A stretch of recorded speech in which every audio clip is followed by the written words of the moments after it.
Afinal, para que serve o pranayama? Você já pensou em praticar? E que objetivos e benefícios você pode alcançar praticando essa técnica de respiração? Vamos ser práticos.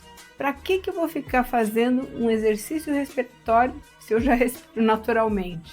Não foi isso que você pensou? Será que vale a pena você gastar o seu tempo com isso?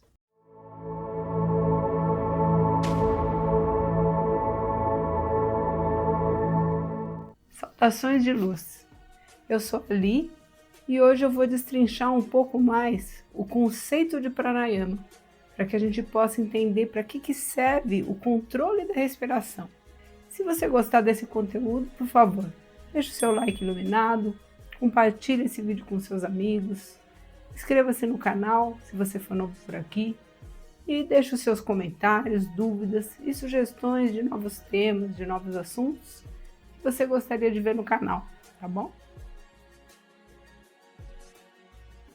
Antes de explicar para que serve e quais os objetivos de se fazer o pranayama, vamos entender mais detalhadamente o conceito e as características do pranayama, porque aí vai ficar bem fácil para a gente entender para que ele pode servir e o quanto ele pode ser útil. Primeiro, a gente precisa entender do que o pranayama é composto. Então, quais seriam os componentes do pranayama? São apenas 2 componentes e são bem simples de você perceber. O primeiro componente é o prana, que é a energia vital de tudo que existe, o nosso alimento espiritual. E o segundo elemento é o seu corpo, que tem a capacidade de assimilar o prana e só assim é que você se mantém vivo. E quais são os processos envolvidos no pranayama? São também só 3 processos simples. O ato de inspirar o ar, que é o purak, o ato de expirar o ar, que é reshak, e o ato de suspender a respiração, com plenitude ou com esvaziamento, que é o kumbhak, ou seja, manter o peito cheio de ar ou manter o peito vazio e sem ar. Kumbhak é a retenção da respiração. E as tradições contam que essa prática ela aumenta a expectativa de vida da pessoa que pratica. Aumenta também a força espiritual, o vigor e a vitalidade. E disse que a pessoa que pratica o kumbhak ela consegue adiar a morte, adicionando ao seu tempo de vida o tempo que ela conseguiu reter de ar. Então, se você reter o ar por 10 segundos, você aumenta 10 segundos o tempo da sua vida.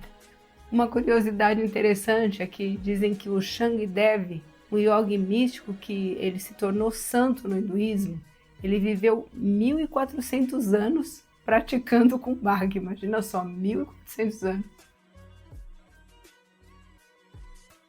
Com esse entendimento sobre a composição e sobre os processos do pranayama, é possível fazer uma série de combinações entre esses elementos e os processos e com isso gerar inúmeros tipos de pranayama com finalidades diferentes. E o que caracteriza os tipos de pranayama está ligado à movimentação do nosso corpo em relação ao prana.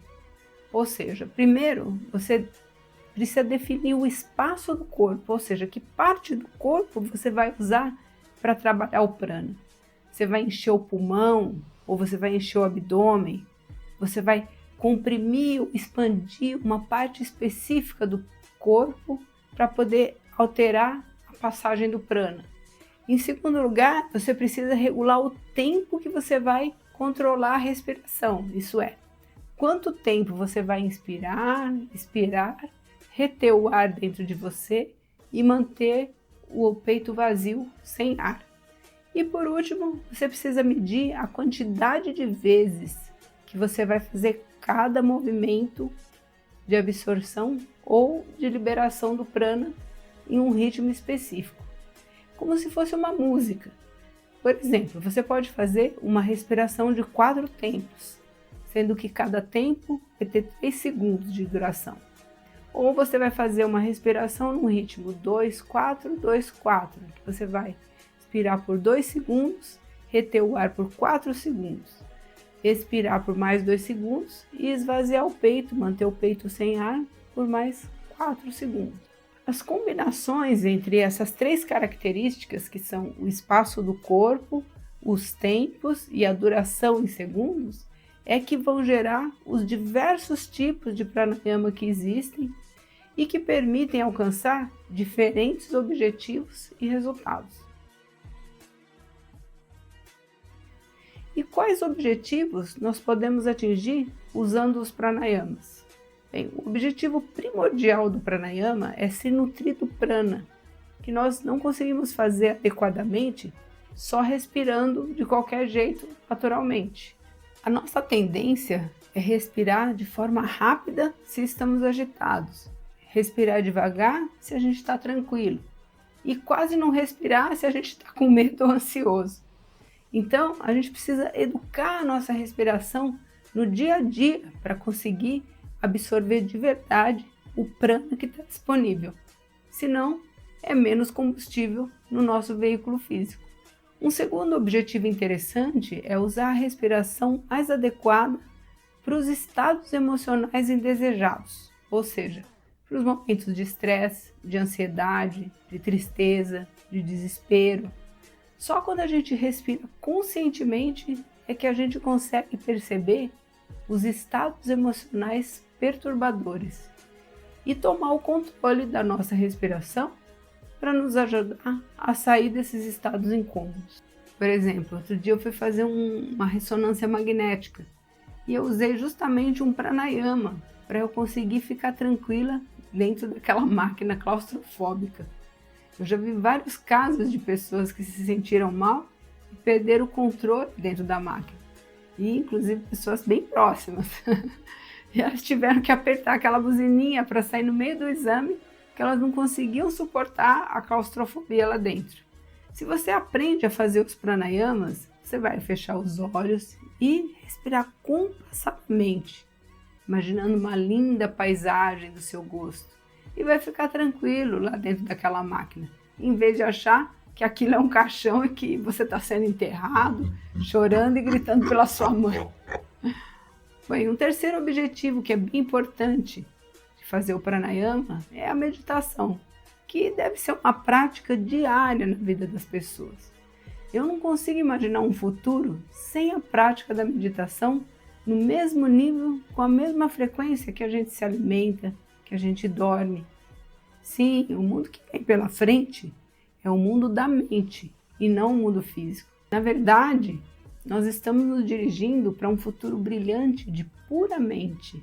E a única forma de nós controlarmos a nossa mente, conseguirmos nos harmonizar mentalmente com as outras pessoas e com as energias dos ambientes que vivemos, é justamente a meditação. E a respiração compulsória, ela é a base da vida física, mas a respiração controlada é que é a base da mente equilibrada. Sim, em algum momento eu chuto que dentro dos próximos 100 anos nós vamos ter que nos render à meditação, sem choro nem vela. Vai ser uma questão de sobrevivência e de saúde mental das pessoas. O quarto objetivo, ainda mais específico, mas muito importante, pranayama, pode ser o despertar da Kundalini e de outras energias relacionadas ao desenvolvimento espiritual. Então, são muitas as finalidades de se usar o pranayama, mas a principal é você manter o controle sobre a sua própria vida e sobre a sua energia vital. Se você consegue passar uma pequena parte do tempo com a sua respiração sob controle, automaticamente você vai reduzir uma série de automatismos indesejados do seu corpo. Por exemplo, você pode conseguir ter mais controle sobre os seus instintos, sobre as suas emoções e até sobre os seus pensamentos. Se você for aumentando o tempo que você passa controlando a respiração, mais ainda você terá controle sobre a sua própria vida. Então, é como se você passasse a viver num estado meditativo durante a maior parte do tempo. Você vai aumentar a sua concentração, a sua capacidade de raciocínio, seu foco e a sua intuição.